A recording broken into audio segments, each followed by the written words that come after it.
Camarades des peuples d'Afrique, peuple de Côte d'Ivoire, citoyens du monde, soyez salués en vos rangs, grades et qualités, chers camarades des peuples d'Afrique.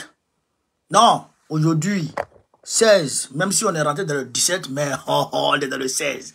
16 mars 2024 rentre dans l'histoire, historiquement dans l'histoire. Chers camarades. Le président Tchani, il a regardé Biden comme ça. Et puis il dit, tes vagabonds qui pavanent ici dans mon Sahel, là, viens les ramasser, tu vas les envoyer chez toi là-bas. En d'autres termes, l'accord militaire entre les États-Unis et puis le Niger, le président Tchani a regardé Biden quand il dit, hey, il met un pic rouge dans ton affaire, là, pic rouge. Fia!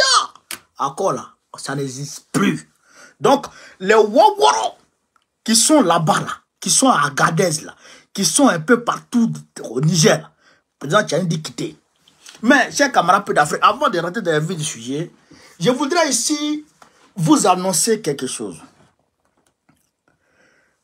Le 13 avril 2024, 13 avril, là, tous les Africains sont appelés à la place Trocadéro ici à Paris. Je dis bien tous les Africains qui sont ici dans la diaspora sont appelés à la place Trocadéro ici à Paris. Venez, sortez comme un seul homme. À partir de 13h00, tous les Africains sont attendus à la place Trocadéro pour demander à Babylone d'écrire le nom de Gbagbo sur la liste. Parce que c'est Gbagbo qui sera président en 2025 en Côte d'Ivoire. Donc, le combat a démarré. J'attends tous les Africains, toutes les Africaines, tout le monde. Les politiciens de salon, là, je ne suis pas dans votre affaire. Je vais voir tout le monde. Tout le monde à la place Trocadéro. Voilà. Chers camarades d'Afrique, quand j'ai dit ça, je voudrais d'abord, parce qu'on va s'étaler sur le cas du Niger. Donc, alors que la Côte d'Ivoire, on doit parler un peu. On doit parler un peu, chers camarades de la Côte d'Ivoire, avant d'aller au Niger. De quoi s'agit-il, chers camarades? Il s'agit d'une information que je vais vous donner ici sur la Côte d'Ivoire. Le complot qui est contre Gbagbo, on va essayer de démasquer ici. Mais au-delà de ça, il y a des informations que je dois vous donner. Sur Jeune Afrique. La Côte d'Ivoire est le pays le plus cher au monde. Le pays où la vie est le plus cher sur les Africains, sur les Ivoiriens au monde. C'est que sur les personnes au monde. Le pays où la nourriture, c'est cher au monde. Le premier pays où la vie est chère sur ses citoyens au monde, là, c'est la Côte d'Ivoire. C'est Jeune Afrique qui a publié. Chers camarades d'Afrique. 7 mars 2024, Jeune Afrique a publié. Vous pouvez aller voir dans l'édition Jeune Afrique de 7 mars 2024. Je vous demande de faire le maximum de partage parce que vous savez que Gbagbo Koné, il est beaucoup attaqué ces temps-ci. De quoi s'agit-il? On dit que la Côte d'Ivoire, le Sénégal et l'Éthiopie se partagent le podium des pays africains où la vie coûte plus cher sur le continent d'après les derniers chiffres publiés en février sur la base de données en ligne Numbeo. Chers camarades, la Côte d'Ivoire est le pays le plus cher.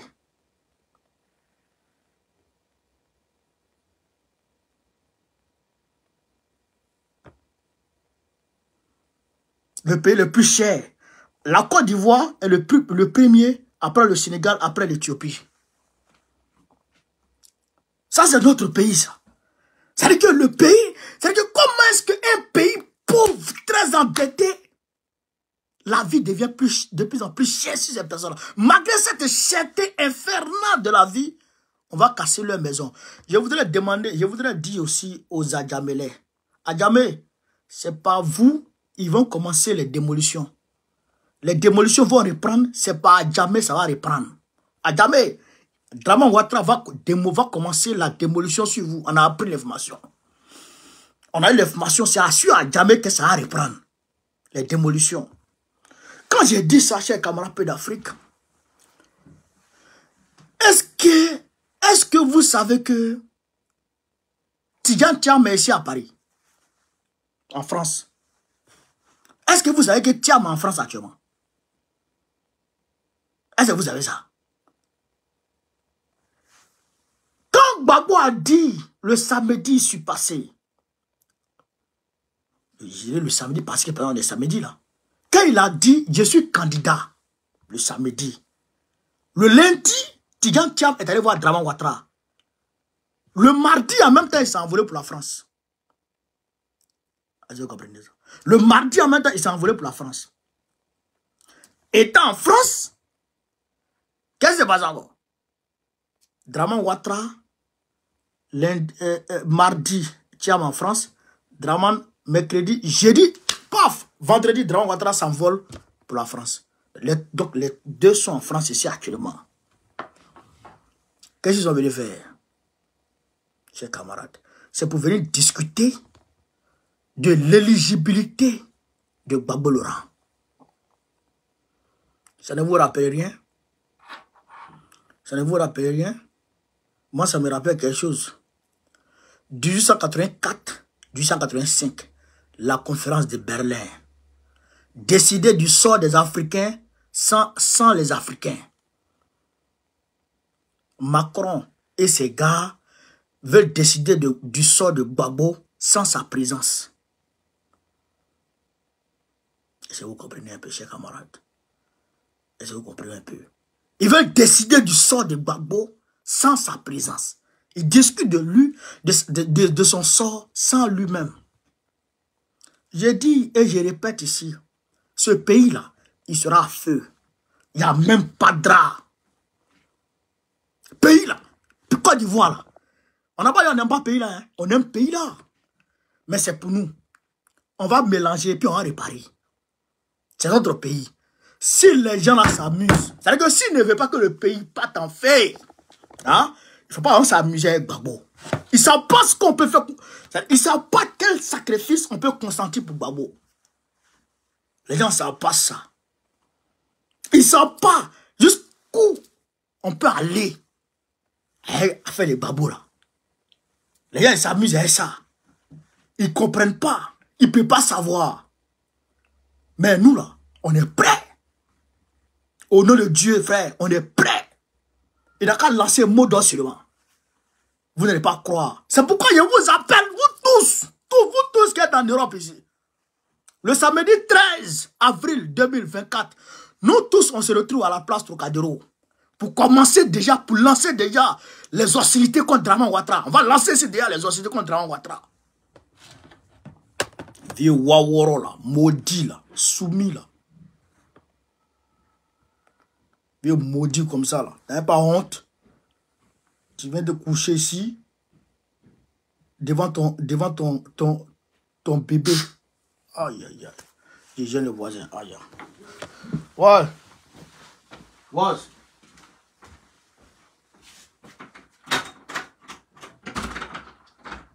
S'il vous plaît, vous pouvez diminuer un petit peu le bruit. Ouais, il n'y a pas de souci, Merci. Merci pour ça.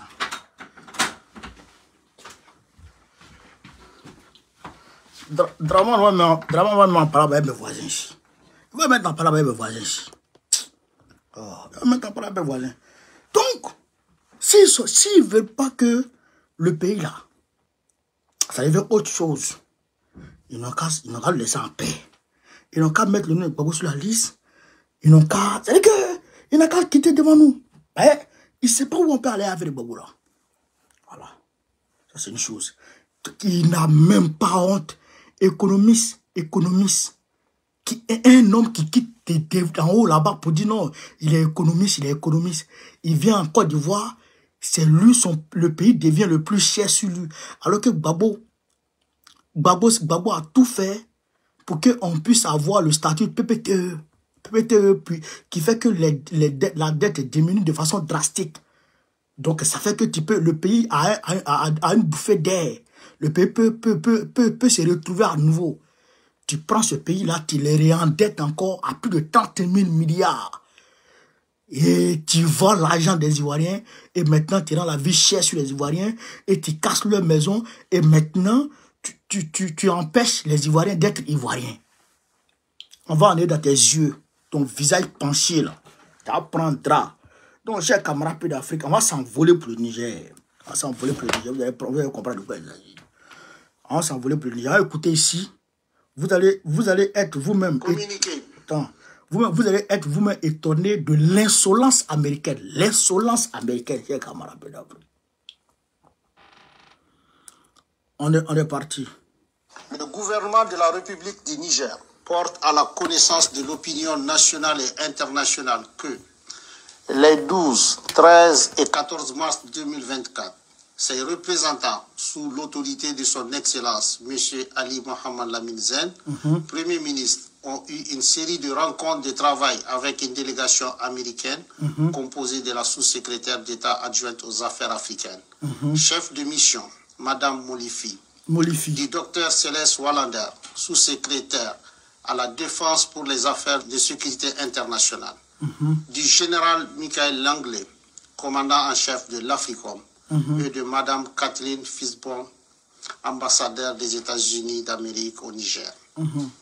Sous la forme, l'arrivée de la délégation américaine n'a pas respecté les usages diplomatiques. D'accord. En effet, c'est de façon unilatérale, par note verbale, que le gouvernement américain a informé le gouvernement nigérien de la date d'arrivée et de la composition de sa délégation, ainsi que les autorités nigériennes à rencontrer, sans précision aucune quant à l'objet de sa visite. D'accord. C'est donc par courtoisie et suivant nos traditions millénaires d'accueil et d'hospitalité que le gouvernement a reçu la délégation américaine. D'accord. Sur le fond, les échanges entre les deux délégations ont porté essentiellement sur la transition militaire en cours au Niger, la coopération entre les deux pays, en particulier la coopération militaire et la lutte contre le terrorisme. D'accord. Les orientations et perspectives politiques du Niger dans leur aspect relatif au choix des partenaires sur le plan diplomatique, militaire et stratégique. Étant entendu que dans l'approche américaine, toutes ces trois questions sont profondément liées. Sur la transition en cours et le retour dans le meilleur délai à un ordre constitutionnel et démocratique, le gouvernement du Niger a réaffirmé sa ferme volonté d'organiser, dans les meilleurs délais, le retour à une vie constitutionnelle normale. Il s'agit d'un engagement solennel, en toute responsabilité, du président du Conseil national pour la sauvegarde de la patrie, chef de l'État, tel qu'exprimé dans son adresse à la nation du 19 août 2023.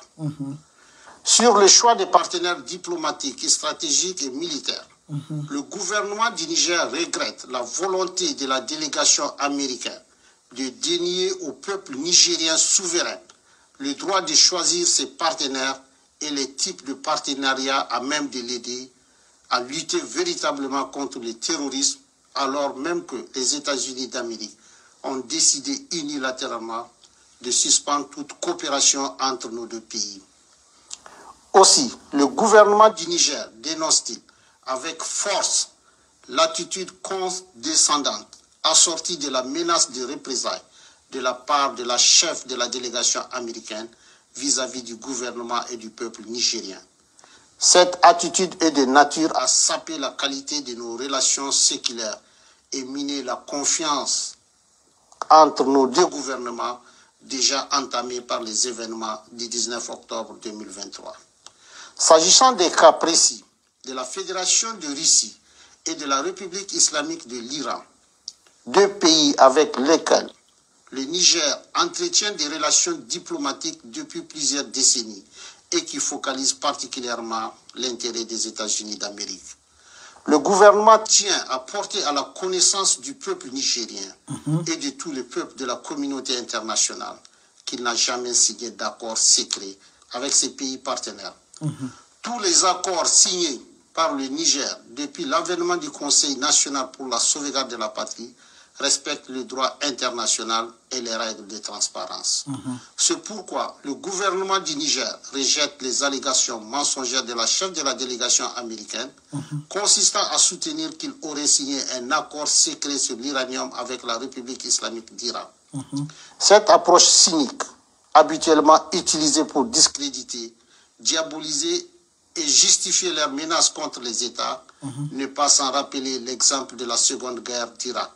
En effet, les Nigériens et l'ensemble de la communauté internationale se souviennent encore des fausses preuves brandies par le secrétaire d'État américain devant le Conseil de sécurité pour justifier l'agression américaine contre l'Irak et que dans cette affaire, le gouvernement du président Tanja avait été accusé de façon mensongère d'avoir fourni de l'uranium aux autorités de Bagdad, alors même qu'il est de notoriété publique que l'exploitation de l'uranium nigérien est totalement contrôlée par la France.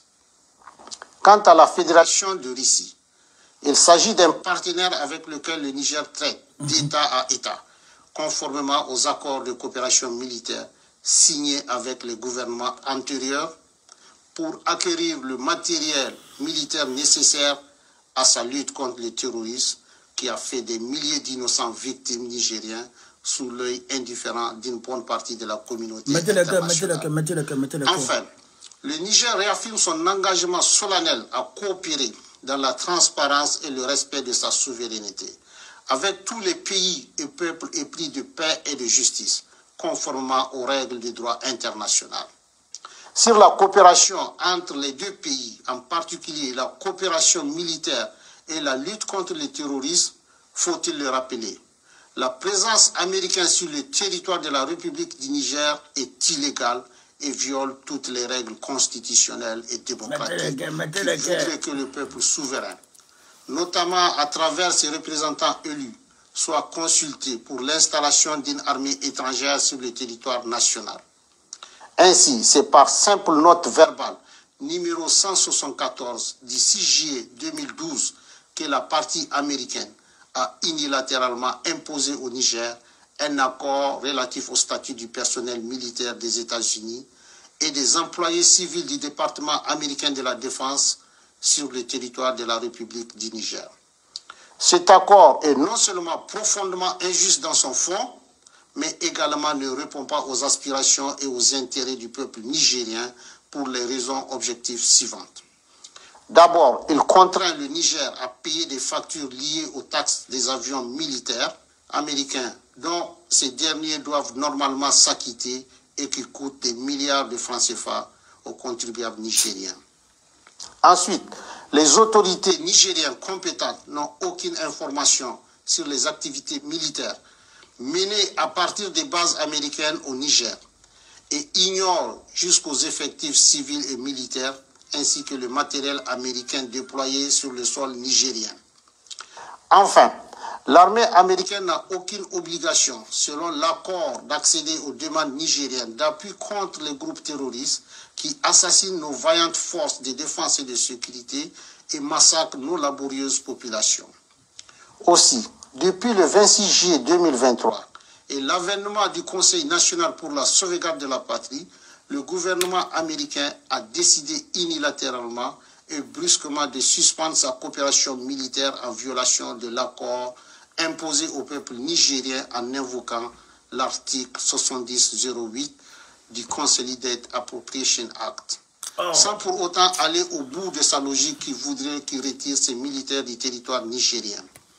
Par ailleurs, depuis quelques semaines, le gouvernement nigérien a constaté des activités illégales de survol de son territoire par des aéronefs américains et qui sont de nature à s'interroger sur la sincérité de leur partenariat et la pertinence du maintien de l'accord de coopération militaire imposé par note verbale.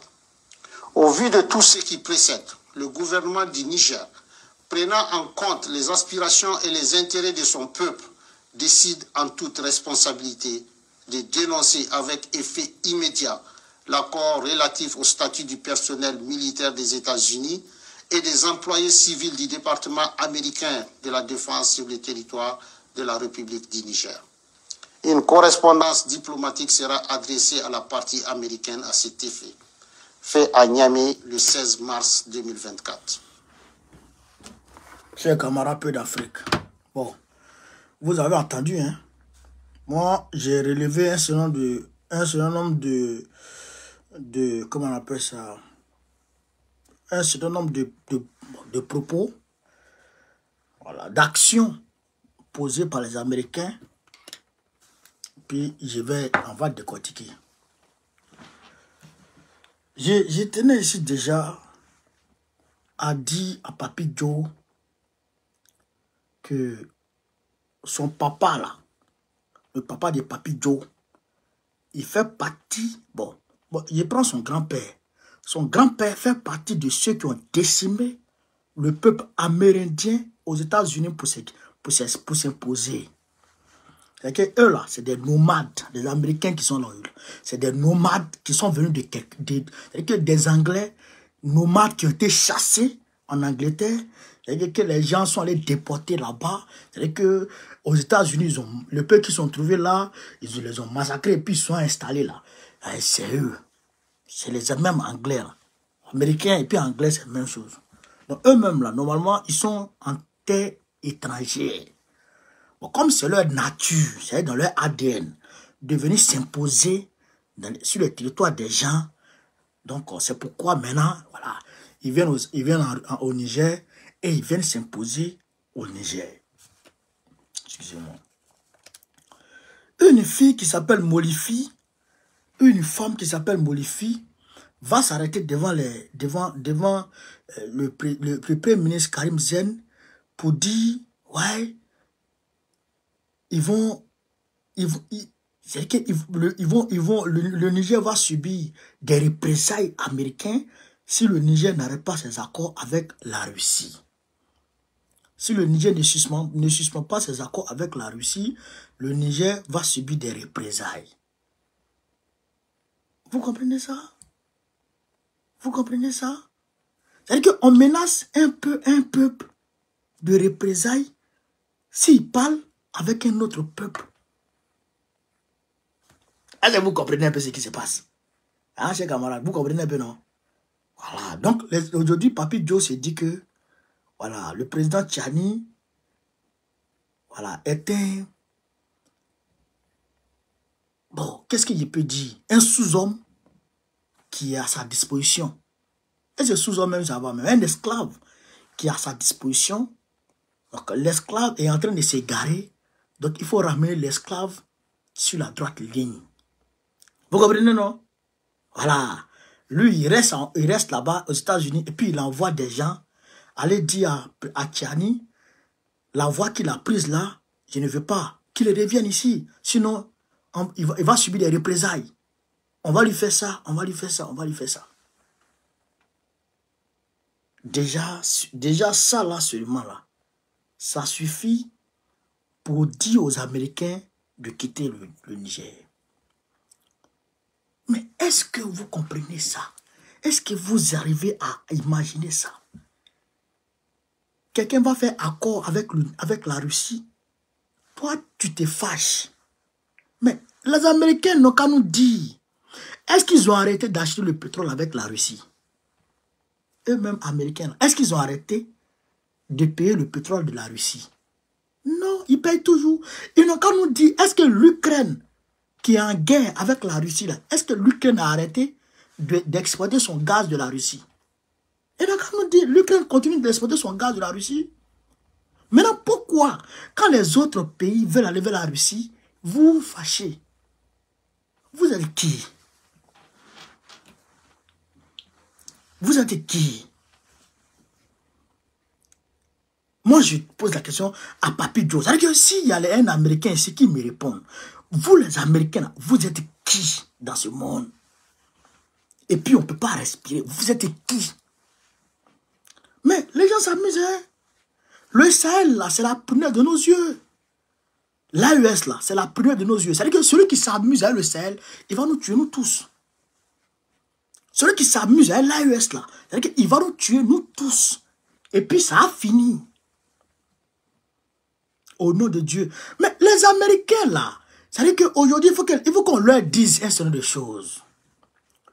Le roi Aboubakari II, l'empereur Aboubakari II, au XIIIe siècle, c'est-à-dire que près de 100 ans avant que Christophe Colomb ne vienne mentir qu'il a découvert l'Amérique, le roi Aboubakari II était déjà parti en expédition sur le continent américain. Il est parti du Mali pour aller sur le continent américain. Le Mali était une puissance maritime avant. Mais quand on dit l'empire du Mali, c'est pas le Mali. L'empire du Mali, ça prenait quand ça faisait voisinage avec l'empire du Ghana. Donc, forcément, il y avait la mer. Vous comprenez ça? Vous comprenez ça? Quand les peuples que vous voyez aujourd'hui sur le continent américain, là, les peuples noirs que vous voyez sur le continent américain, ce n'est pas eux tous qui sont issus de l'esclavage. Il y a des peuples africains qui existaient sur le continent américain avant l'esclavage. Un peu bien ordonné, bien organisé. Vous comprenez ça? Vous comprenez ça? L'empereur Abakari II, et quand il est parti en expédition, il n'est plus revenu. C'est pourquoi Mansa Moussa a pris le pouvoir au XIIIe siècle, 13e, 14e siècle. Vous comprenez ce que je suis en train de vous dire là? Et ça, il faut qu'on apprenne ça aux Africains. Abakari II là, ils ne sont pas partis en marche. Ils ne sont pas partis par marche forcée. Ils sont partis par mer. Vous comprenez ça? Ils avaient leur navire. Ils sont partis par mer. Vous comprenez ça? Vous comprenez ça? Au Mali, dans l'empire du Mali, il y avait, je crois, plusieurs universités. Universités scientifiques. Université, comme on appelle la médecine, où on apprenait bien évidemment la religion et tout. L'université de Djenné, de Walata, de Gao, je crois, de Tombouctou et autres universités dans l'empire du Mali. Il y a une constitution qui était là. La constitution de Kouloukanfoua, qui existait avant. Mais un peuple barbare, non civilisé,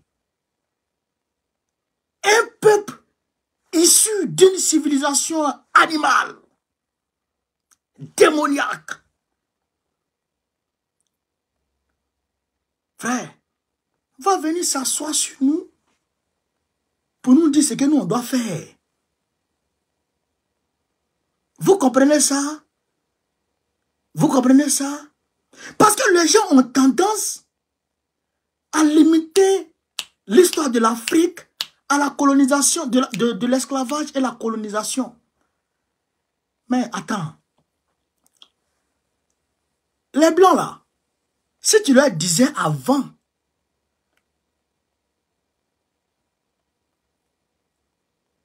si tu leur disais avant de venir, avant la découverte des armes à feu, avant l'invention des armes à feu, si tu leur disais à ce moment-là de venir s'attaquer aux empires africains, mais ils allaient dire non, si on va là-bas, on sera grillé et puis on va nous bouffer. L'empire Aoka au Ghana, l'empire du Ghana a duré plus de 1000 ans. Aujourd'hui, la Côte d'Ivoire a 60 ans. Aujourd'hui, nos États indépendants ont 60 ans. Regardez un peu. 1000 ans! Plus de 1000 ans! L'empire Aoka a duré. Personne pour déstabiliser, personne pour destituer.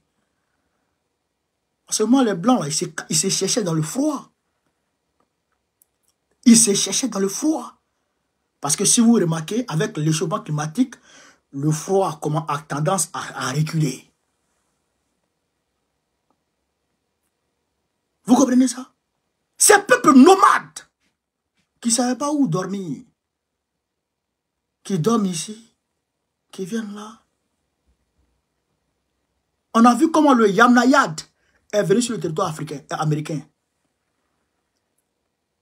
Le territoire européen. Allez-y taper l'ancêtre des Noirs, des Anglais.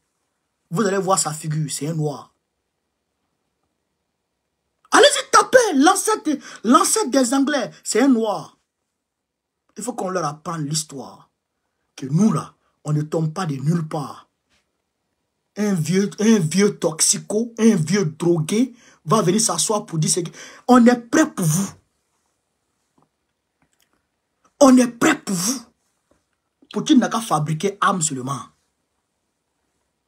Poutine là, il n'a qu'à fabriquer armes seulement et puis il va nous donner. On est prêt.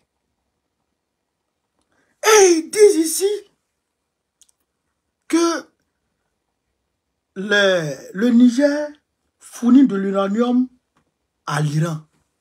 Mais ça, c'est une accusation grave. Et c'est pourquoi vous avez vu le porte-parole a fait le lien avec la deuxième guerre d'Irak, où le secrétaire d'État américain est allé aux Nations Unies pour aller montrer une fausse preuve pour dire que voilà, il a montré comme ça. Vous pouvez voir sur Internet, la vidéo existe, où il est en train de montrer comment on appelle ça, un tube comme ça, et puis il y a quelque chose dedans. Il dit non, c'est des armes chimiques, c'est des armes nucléaires et tout. Allez-y voir. Ils sont basés sur cette fausses preuves pour aller attaquer l'Irak. Et à l'époque, ils ont dit que c'est du Niger que l'uranium là est venu. Vous avez compris? L'uranium que Saddam Hussein aurait utilisé contre son peuple serait venu du Niger de Tanga.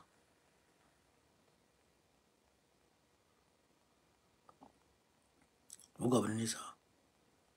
Donc, ils ont utilisé ça pour aller contre l'Irak. Donc, qui sait, peut-être que ils vont utiliser ce talibi-là pour dire que le Niger vend l'uranium comment il s'appelle, à l'Iran, pour aller attaquer l'Iran. Mais laissez-moi vous surprendre, chers camarades. Laissez-moi vous surprendre. La semaine dernière, il y a eu un exercice militaire conjoint maritime. Un exercice militaire maritime conjoint Russie, Chine, Iran. L'Afrique du Sud était observateur de l'exercice militaire et l'Afrique du Sud va participer aux prochains exercices militaires conjoints avec les gens là. La vidéo existe. Vous comprenez ça? Donc, ce qui veut dire que l'Iran même pressent une velléité d'agression de la part des États-Unis.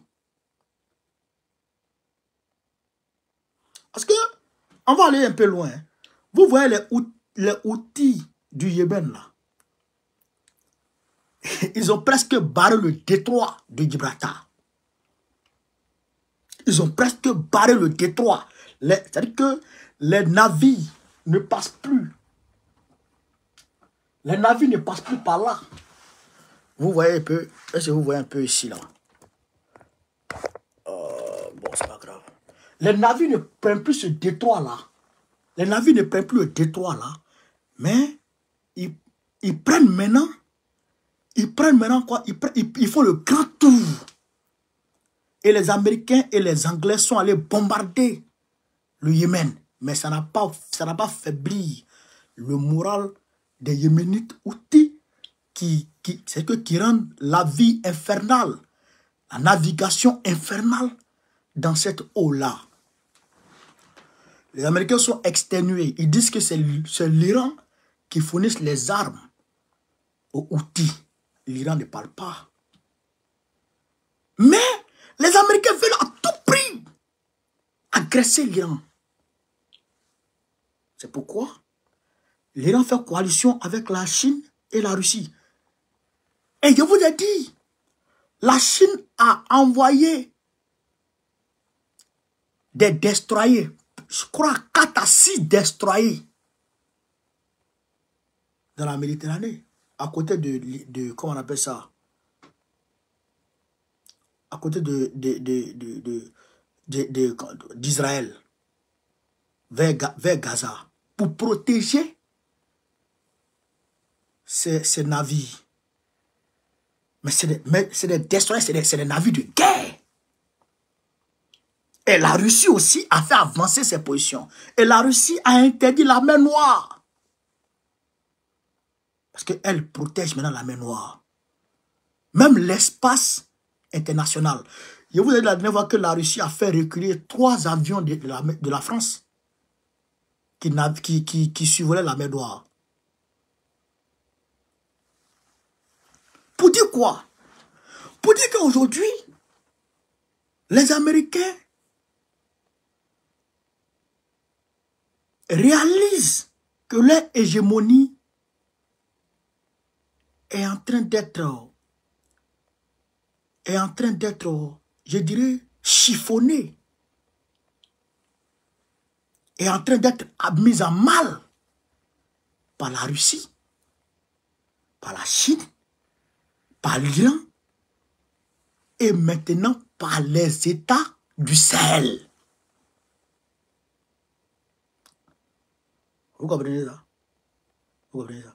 Donc, c'est pourquoi ils vont menacer les États du Sahel. Puisque l'agenda de recolonisation que les Américains ont donné à la France, où la France a échoué, c'était de diviser le Niger, diviser le Mali, diviser le Burkina Faso, diviser la Côte d'Ivoire, diviser tous les pays du Golfe, comme ils l'ont fait avec le Soudan, comme ils l'ont fait avec la Somalie. Vous avez vu Soudan du Sud, Soudan du Nord, non? Même Soudan du Nord, là, ils sont en train de fragmenter ça au niveau du Darfour. Ils veulent rendre le Darfour indépendant. Il y a des soldats tchadiens qui combattent là-bas, dans le Darfour. Donc, ils voulaient faire pour le Niger, le Mali, le Burkina. Ça n'a pas marché. Ça n'a pas marché avec la France. La France a été très chassée. La France n'a pas pu. Donc, comme la France n'a pas pu, donc eux-mêmes, les doyens, maintenant, ils veulent sur le terrain. Et ils veulent faire avancer leurs pions. Mais l'AES est dressée comme une muraille pour faire front à toutes les velléités de partition de leurs États. Et donc, à ce niveau-là, les États-Unis deviennent fébriles. Ils sont fâchés. Pourquoi ces 3 États peuvent nous tenir en échec? Donc, il faut trouver des alibis pour attaquer le premier État, qui est le Niger. Mais, je suis sûr d'une chose. Parce que, il faut qu'on réfléchisse à tous les niveaux. Parce que là, s'ils attaquent l'Iran, parce que, à partir du moment où ils disent que c'est comment on appelle ça? C'est le Niger qui fournit l'uranium à l'Iran, mais ils vont dire que le Niger est co-belligérant. Et ils peuvent attaquer le Niger par rapport à ça. Vous comprenez ça? Alors que nous savons que jusqu'à présent, c'est la France avec Orano, l'ancien Areva, qui exploite l'uranium du Niger.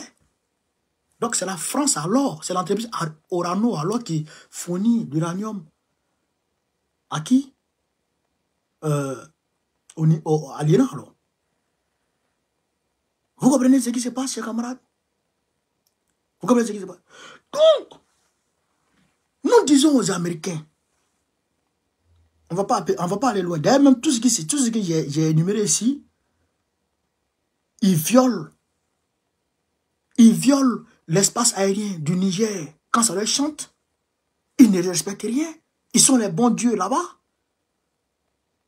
Tout ça là, j'ai énuméré, mais c'est pas la peine de se fatiguer sur ça. Mais ce que j'ai dit ici, et que je souhaite qu'on retienne, et qu'on enregistre même, ce que j'ai dit ici, c'est que nous les Africains, nous les panafricanistes, on est prêts à laisser nos peaux pour sauver l'AES.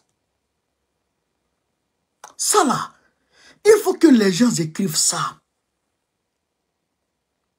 Et ça, il faut que les gens écrivent ça pour garder. Parce que ça ne va pas bien se passer dans ce monde. Ça ne va pas bien se passer dans ce monde. Toute puissance qui va vouloir aller attaquer un des pays du Sahel doit se dire qu'il fera face à des centaines de millions de jeunes Africains prêts à mourir pour protéger le Sahel.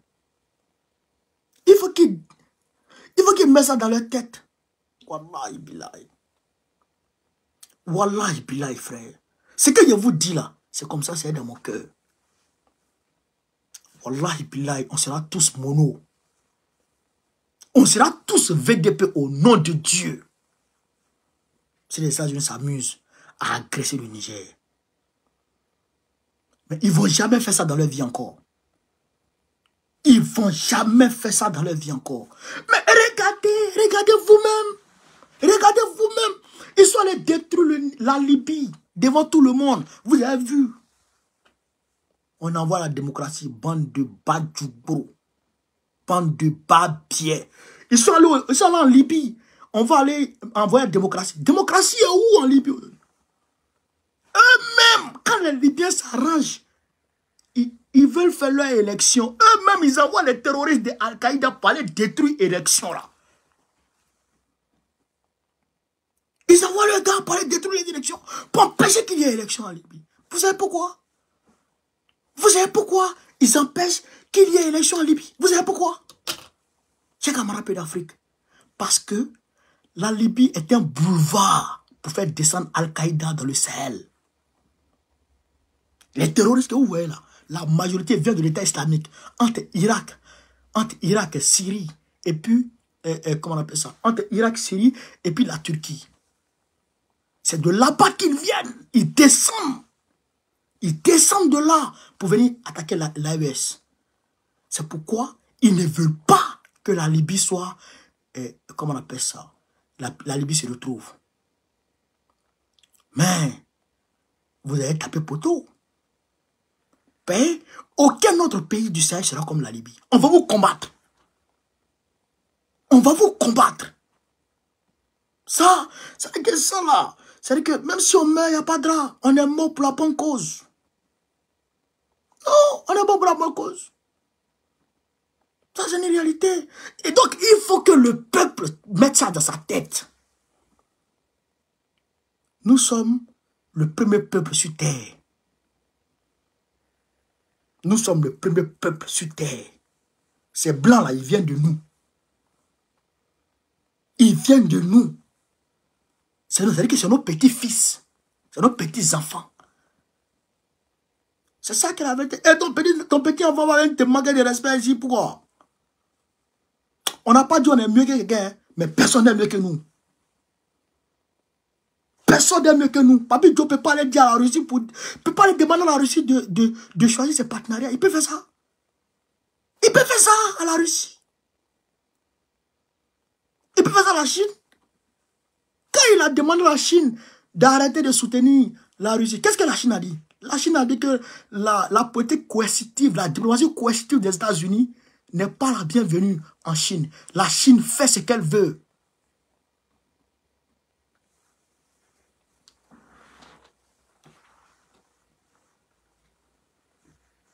Non, Europe man, hein? Europe man. Et donc, les Waworo, les présidents maudits, qui sont dans cette logique de soumission aux maudits là, ce qui fait que la Côte d'Ivoire aujourd'hui est le pays le plus cher au monde. On ne peut pas manger dans notre propre pays. Piment même, piment sur la table, c'est cher. Tu prends, tu t'emmènes en sauce encore, là-bas encore il y a taxe. Vous comprenez ça, les camarades? Donc, je pense même que les choses non, les choses vont aller bon train. On va se mobiliser comme un seul homme pour pour dire aux Américains, leur impolitesse, on ne peut pas accepter. On ne peut pas accepter leur impolitesse. Voilà, Papy Joe, il est très impoli, un vieux insolent. C'est lui, il a insulté Poutine ici. Il a insulté Poutine ici. Traité Poutine de tous les noms. Hein? Est-ce que le Niger peut aller demander aux États-Unis d'arrêter de soutenir la France? Est-ce que le Niger peut faire ça? Hein? Le Niger peut pas faire ça. Le Niger peut pas faire ça. Mais si le Niger peut pas faire ça, mais pourquoi toi tu viens chez Ouala? Papy Joe, tu ne feras pas ce que tu n'aimerais pas qu'on te fasse. Tu ne feras pas ce que tu n'aimerais pas qu'on te fasse. Pourquoi toi tu veux nous tenir attention? On ne peut pas accepter ça. Chers camarades, peu d'Afrique, c'est sur ce mot-là que je vais vous laisser.